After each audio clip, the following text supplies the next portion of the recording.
Nagsimula ang movie kung saan ay ipinakita si Susipto na may-ari ng isang grocery sa palengke. Marami siyang mga suki kaya't naiinggit sa kanya ang kanyang mga kakumpetensya. Ngunit hindi naman sila pinapansin ni Susipto dahil may sakit ang kanyang anak na si Ray. At kailangan niya ng malaking pera upang ipaopera ang kanyang anak na si Ray. Kalaunan ay naging matagumpay naman ang surgery ni Ray. Ngunit nakakakita siya ng isang matandang multo matapos niyang maoperahan sa mata. At pagka-uwi niya ay palagi na niyang nakikita ang matandang multo na iyon sa kanilang bahay. Pagkatapos ay sinabi niya ito sa kanyang ina, kaya't dinala siya nito sa doktor upang ipa-check up ang kanyang mga mata. Wala namang nakitang problema ang doktor at sinabi nito na baka naghahalusinate lang si Ray dahil sa pagkakaopera. Samantala, pagkatapos magsara ni Susipon ng tindahan ay nakakita siya ng isang bagay na nakabalot ng tela at nang buksan ay natakot siya dito. Kaya't agad niyang itinapon ito sa isang basurahan.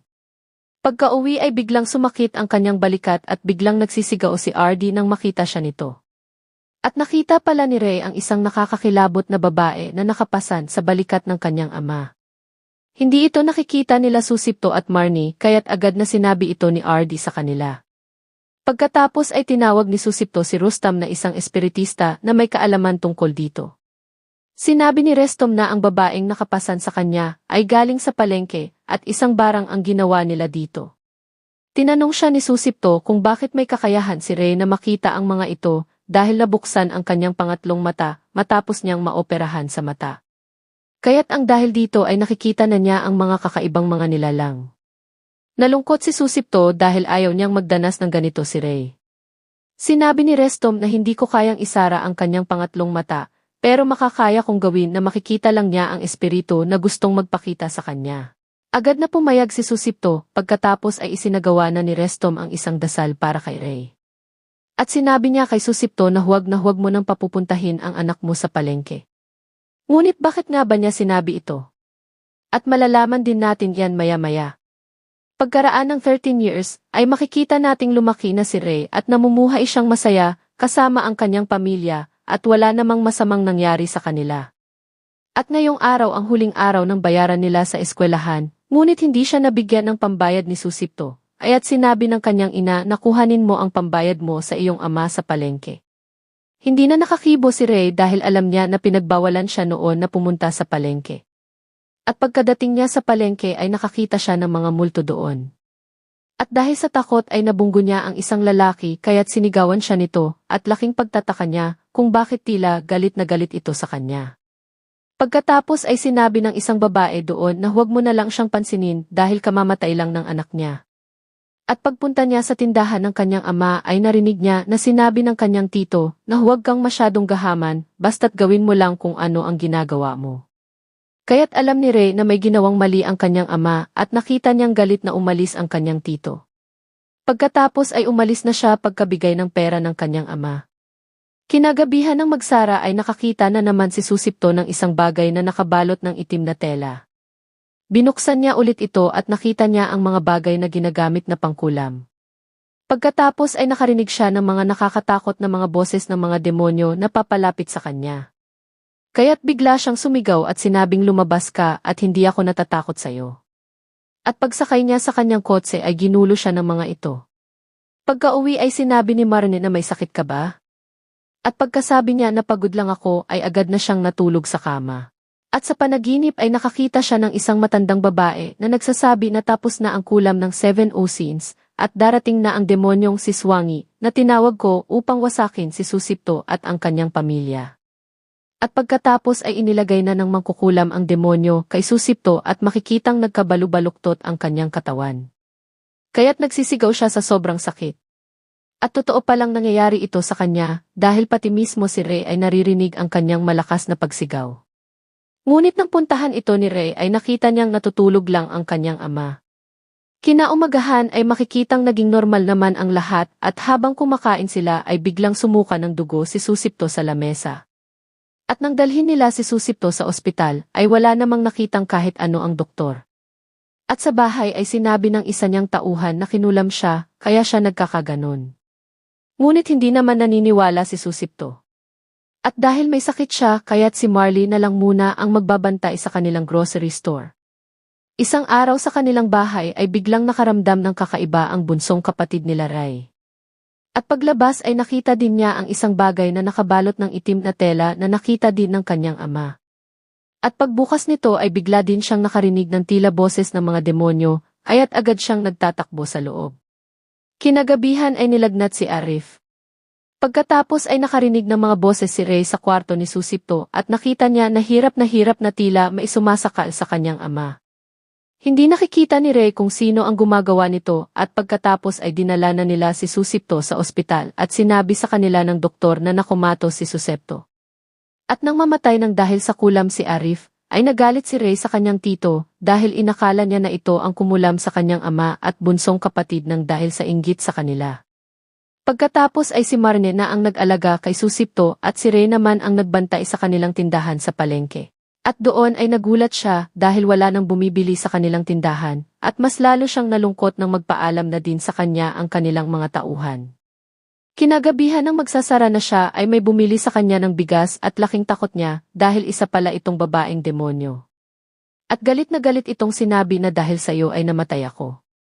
Pagkatapos ay sinundan niya ang demonyong babae sa kabilang tindahan at doon ay nakita niya ang mga bagay na ginagamit na pangkulam. Pagkatapos ay nahuli siya ng may-ari na nakabungguan niya dati at pinagalitan siya nito at sinabing ikaw ang dahilan kung bakit namatay ang aking anak. At ngayon ay alam na niya na talagang binabarang sila, aya't agad niyang tinawag si Rustam. Sinabi nito na wala pa akong nakikitang ganito kalakas na kulam. At pagkatapos ay binigyan sila nito ng pangontrang mga bracelet, ngunit hindi naman ito ganun kalakas upang kontrahin ang napakalakas na barang. Pagkatapos ay kinausap niya ang kanyang tito at sinabing gusto mo ba kaming patayin lahat? Ihinto mo na ang pambabarang mo sa amin. At dito ay sinabi ng kanyang tito ang buong katotohanan na ang ama pala niya ang gumagawa nito. Ako ang nagbigay sa kanya ng tindahan nung naghihirap siya noon. Nagsumikap siya kaya't napaunlad niya ang kanyang tindahan. At dahil dito ay nainggit sa kanya ang lahat sa palengke. Pinakulam siya ng mga ito nang dahil sa sobrang inggit sa kanya. Hindi niya alam ito nung una. Kaya't ipinaliwanag ko sa kanya na ganun ang kalakaran sa palengke. Ngunit wala pa din siyang ginawa nung una. At nang makita niya na nakakaapekto na ito sa inyo. Kaya't ipinakulam na din niya ang mga nagpakulam sa inyong pamilya.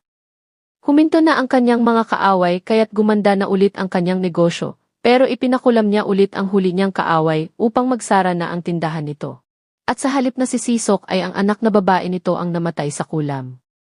Kaya't nagpagawa ng napakadelikadong barang sa iyong ama upang maipaghiganti niya ang kanyang anak.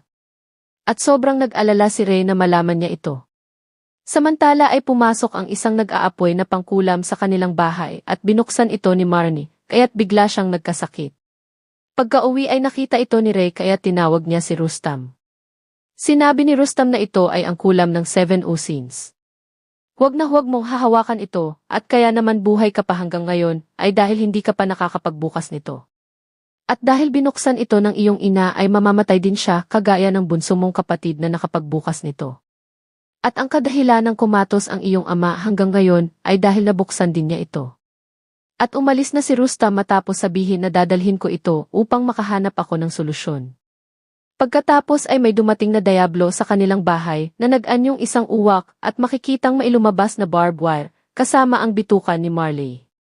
Kaya't agad na namatay si Marley. At sobrang sama ng loob ni Ray dahil dalawa na lang sila na natira ni Sifa at gusto niyang ipaghiganti ang kanyang pamilya. Pagkatapos ay sinabi sa kanya ni Rustam na nalaman ko na kung anong klaseng kulam ito. Ito ay itim na kapangyarihan gamit ang demonyong si Swangi. Hindi siya madaling gamitin dahil kailangan pa ng tubig ng 7 karagatan upang magawa ang kulam at magising ang demonyo. At kung gusto niyong mapatay siya ay kailangan niyo munang malinis ang inyong ama sa pamamagitan ng mga tubig ng 7 karagatan. Dahil dito ay hindi madaling makita kung saan nila kukuhanin ang tubig. Kaya't binuksan ni Rustam ang third eye nila Ray at Sifa. Kinabukasan ay lumakad na ang magkapatid. Habang ginagawa naman ni Rustam ang kanyang agimat upang protektahan si Susipto laban sa barang, nakarating na sila Ray sa unang karagatan kung saan ay nakita nila ang templo na kukuhanan nila ng tubig. Ngunit biglang lumitaw ang isang nilalang upang takutin sila, pero tinulungan sila ng kanilang third eye upang makita ang mga templo sa mga karagatan. At matapang nilang hinarap ang kapangyarihan ng mga demonyo upang makuha ang mga tubig at mailigtas ang kanilang ama. Samantala, sa bahay ay nakarating na ang jablong si Swangi upang patayin si Susipto. Pero patuloy na ginagawa ni Rustam ang kanyang agimat. Ngunit pinigilan siya ni Swangi at dinurog ang kanyang ulo. Pagkatapos ay sinakal at dinukot nito ang puso ng tito ni Ray. At ilang sandali ay dumating na sila Ray. Ngunit laking gulat nila nang makita nilang patay na sila Rustam at ang kanyang tito. Kaya't agad nilang pinuntahan ang kanilang ama upang mabuhusan ang tubig ito. At biglang dumating si Swangi upang mapigilan sila at inihagis nito si Sifa. At pagkatapos ay inatake nito si Ray, ngunit hindi nagpasindak si Ray sa kanya, na ibuhos na nila ang ika-6 na tubig at isa na lang ang kailangan nilang ibuhos. Alam na ng Diablo na kapag naibuhos na nila ang ika-7 tubig, ay matatapos na din ang kanyang misyon. Kaya't nang ibubuhos na ni Ray ang ika-7 tubig, ay agad niyang hinila si Susipto upang patayin. Ngunit matalinong inihagis ni Ray sa pader ang tubig at sumaboy ito kay Susipto. Kaya't nang dahil dito ay natapos na ang kulam at nasunog na din ang jablong si Swangi at makikitang gumaling na si Susipto. Ngunit saan nga ba napunta ang Diablo? Samantala, nakita naman ni Sisok na namatay na ang sindi ng kanyang kandila. Ang ibig sabihin ay natapos na ang pinagagawa niyang barang, kaya't agad siyang nagpunta sa mangkukulam na takot na din.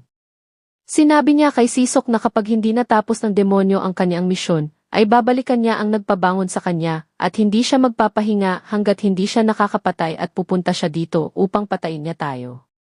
At ilang sandali ay biglang lumabas si Swangi at bigla nitong pinaghiwalay ang katawan ng matandang mangkukulam. Pagkatapos ay kinain ito ng buo ang ulo ni Sisok. Ibig sabihin ay dito na natatapos ang itim na kapangyarihan ng kulam. At sa huli ay sinabi ni Susipto na mula ngayon ay hindi na nila gagamiting muli ang itim na kapangyarihan ng kulam.